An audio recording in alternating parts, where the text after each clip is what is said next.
Your brain isn't broken. It's just been trying to protect you from being wrong for years. Every decision you second guess, every conversation you replay, every night you lie awake reviewing something that nobody else even remembers. That's not anxiety. That's not a weakness. That is a brain that was taught somewhere along the way that being wrong is one of the most dangerous things a person can be.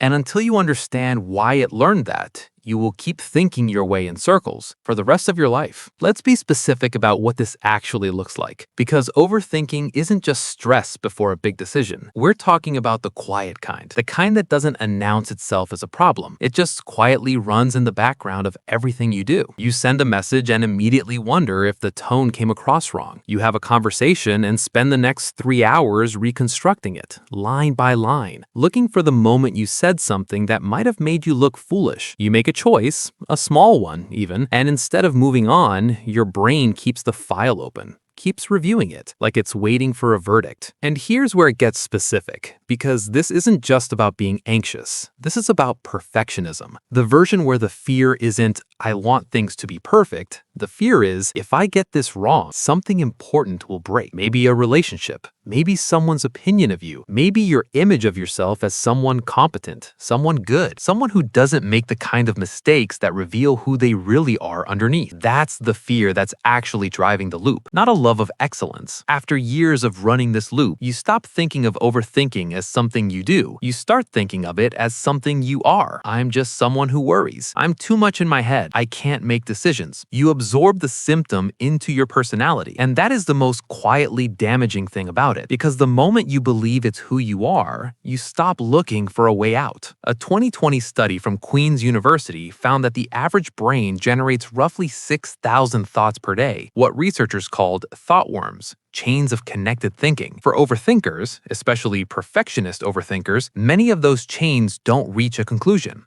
They loop, they double back, they demand resolution that never comes. And the brain, which is already the most energy-hungry organ in your body, burns through its resources running these loops. This is why you're exhausted, not lazy, not unmotivated, tired from the inside out, from a mind that has been working overtime on a problem it was never designed to solve alone. Here's what nobody tells you when they hand you advice about overthinking. You are not broken. The mind that overthinks is not a defective mind. It is a sensitive one. And sensitivity, in the evolutionary sense, was never designed to be a weakness. Overthinking, especially the perfectionist kind, almost always begins the same way. A nervous system that learned early, often in childhood, often through criticism or unpredictability, that mistakes had consequences. Real ones, emotional consequences, social ones. Sometimes the consequences felt much larger than any child should have had to manage. And so the brain adapted. It built a habit of pre-checking, of scanning every situation before stepping into it, of running every decision through a filter. Could this go wrong? Could I be blamed? Could this make me look bad? That habit kept you safe then. It helped you navigate environments where being wrong actually cost you something. The problem is, your life changed, but the brain's operating system didn't get the update. It's still running the same protective code it wrote 20 years ago. It still treats every unresolved question like a potential threat, every unanswered text, every ambiguous meeting invite,